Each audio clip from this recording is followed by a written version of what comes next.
जिस व्यक्ति से आपका स्नेह होता है, आप उसके खिलाफ कुछ भी सुन नहीं सकते। आप उसके खिलाफ कुछ नहीं सुन सकते, क्योंकि आपका प्रेम उसके प्रति हो गया, आपका स्नेह उसके प्रति हो गया। आप कैसे सुन?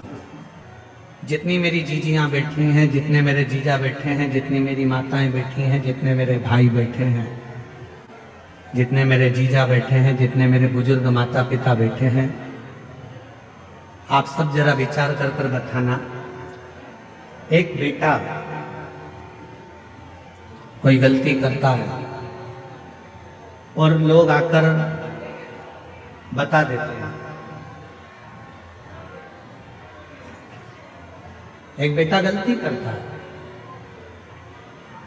और किसी ने आकर बताया कि तुम्हारे बेटे ने ये गलती करी है, तुम्हारे बेटे ने ऐसा कर दिया, तुम्हारे बेटे ने वैसा कर दिया, तुम्हारा बेटा ऐसा गलत कर रहा है।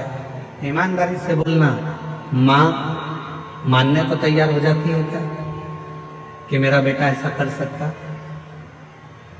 माँ मानती ही नहीं, माँ मानने को तैयार ही नहीं होती है, माँ मान ही नहीं पाती। क्यों? क्योंकि एक माँ अपनी बेटी से इतना प्रेम करती है, एक माँ अपने बेटे से इतना स्नेह करती है, इतना प्रेम करती है, इतना स्नेह करती है कि वो कुछ मानने को तैयार ही नहीं होती। वो कुछ मानती है।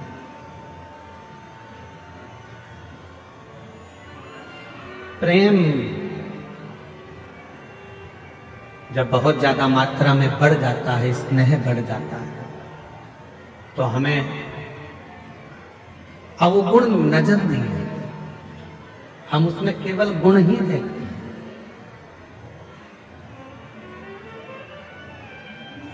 हम उसमें अवगुण नहीं देख रहे हैं, हम केवल उसमें गुण देख रहे हैं। हम आपसे एक बात पूछें, जरा उत्तर दें। तुम्हारे लड़के की शादी पक्की हुई, जिस लड़की को तुम देख कर आए हो, लड़के के लिए पसंद कर कर आए हो, उसमें तुम्हें बहुत सारे गुण नजर आते हैं। आते से कहते, गुरुजी इतनी अच्छी लड़की है, एकदम बढ़िया, दिखने में भी सुंदर है, एजुकेशन अच्छी है, पढ़ाई अच्छी है, हाइट पर्सनालिटी अच्छी है, बोलने चलने में अच्छी है, वो सब तरह से श्रेष्ठ है।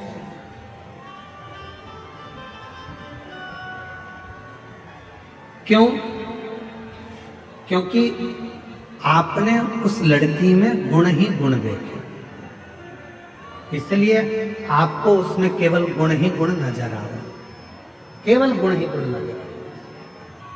और कुछ समय के बाद जब लड़की शादी कर कर आपके घर में आ जाती है, विवाह कर कर आ गई, 2-4 साल निकल गए, फिर उसके सारे गुण कहाँ चले जाते हैं? अब आप उसमें गुण नहीं देख रहे, आप उसमें अब दिन भर सुबह से शाम तक अवगुण ढूंढने का प्रयास कर। दिन भर हम उसमें अवगुण ढूंढ रहे हैं, दिन भर हम उसमें अवगुण देख रहे हैं, हम उसमें गुण नहीं ढूंढ पा रहे, हम उसमें अवगुण ढूंढ रहे।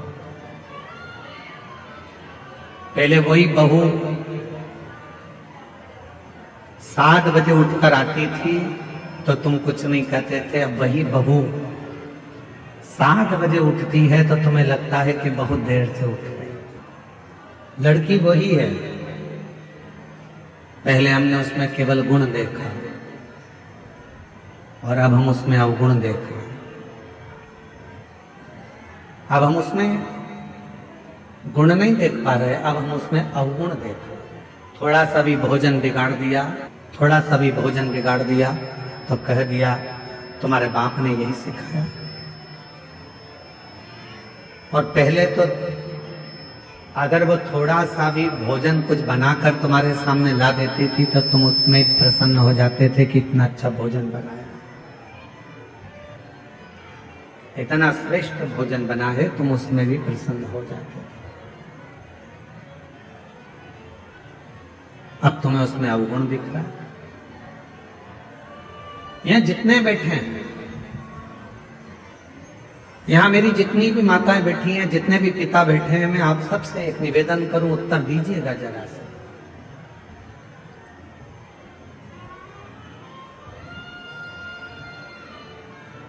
तुम्हारा दामाद, तुम्हारी बेटी का पति तुम्हारी बेटी को घुमाने लेकर जाए तो तुम्हें कैसा लगेगा? अच्छा लगेगा कि बुरा लगेगा? जम के तो बोलो, अच्छा लगेगा। पड़ोसी से कहोगे इतना अच्छा दामाद मिला है, मेरी बेटी को खूब घुमाता है, खूब घुमाता। और अगर वही काम तुम्हारा बेटा करे और तुम्हारी बहू को घुमाने ले जाए तो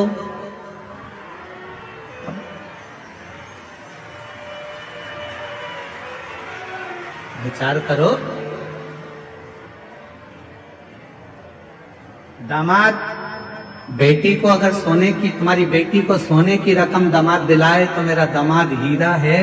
अभी दिवाली पर उसने मेरी बेटी को सोने का हार दिलाया, रानी हार दिलाया। और वही काम तुम्हारा बेटा करे और तुम्हारी बहू को सोने का हार दिला दे तो तुम्हारा भगोने जैसा मुंह हो जाए। जैसे तुम्हारी बेटी है वैसे ही तुम्हारी बहू भी तो किसी की बेटी है, वो भी तो बेटी है।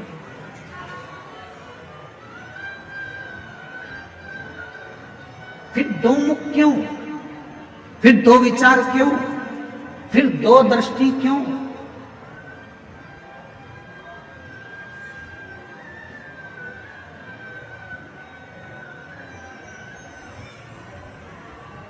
गणेश जी की कितनी धर्म पत्नियां हैं?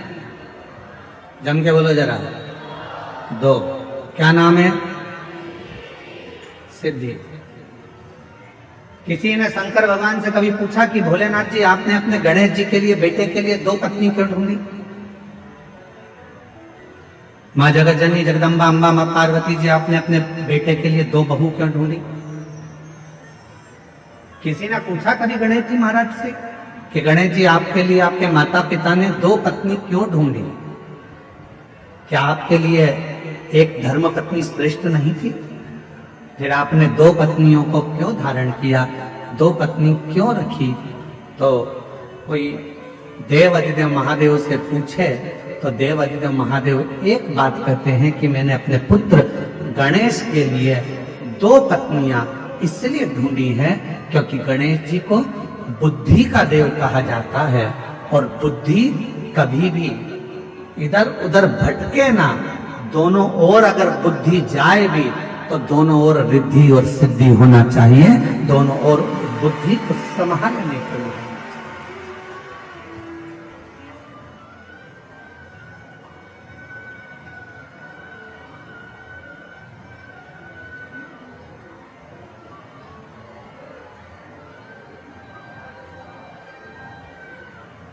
दो दृष्टि नहीं रखना। हमारी बुद्धि दो तरह से बढ़ जाती है।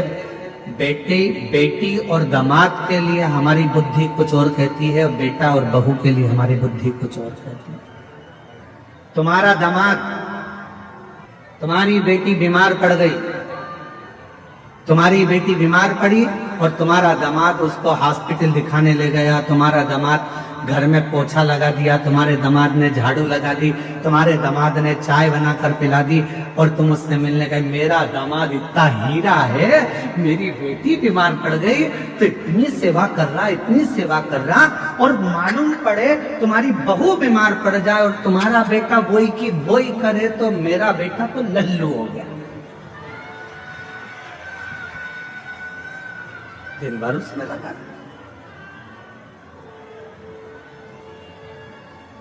दिन भर दो बुद्धि नहीं चाहिए। रिद्धि सिद्धि के दाता गजानन तुम्हें सबसे पहले हमारा नमस्कार है।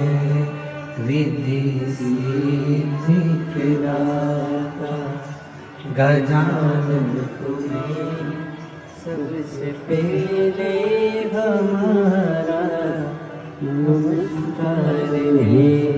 रिद्धि सिद्धि के दाता गजानन तुम्हें सबसे पहले हमारा नमस्कार है। एक बुद्धि रखिए, समदृष्टि रखिए, समदृष्टि। बेटी बीमार पड़ गई, चिंता लग गई, मेरी बेटी 3 दिन से बीमार है, मेरी बेटी ने कुछ नहीं खाया। बहू बीमार पड़ गई, ढोंग कर रही है।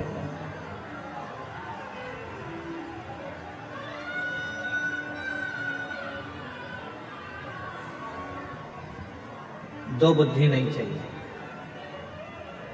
दो दृष्टि नहीं चाहिए, दो विचार नहीं चाहिए, एक मन, एक बुद्धि,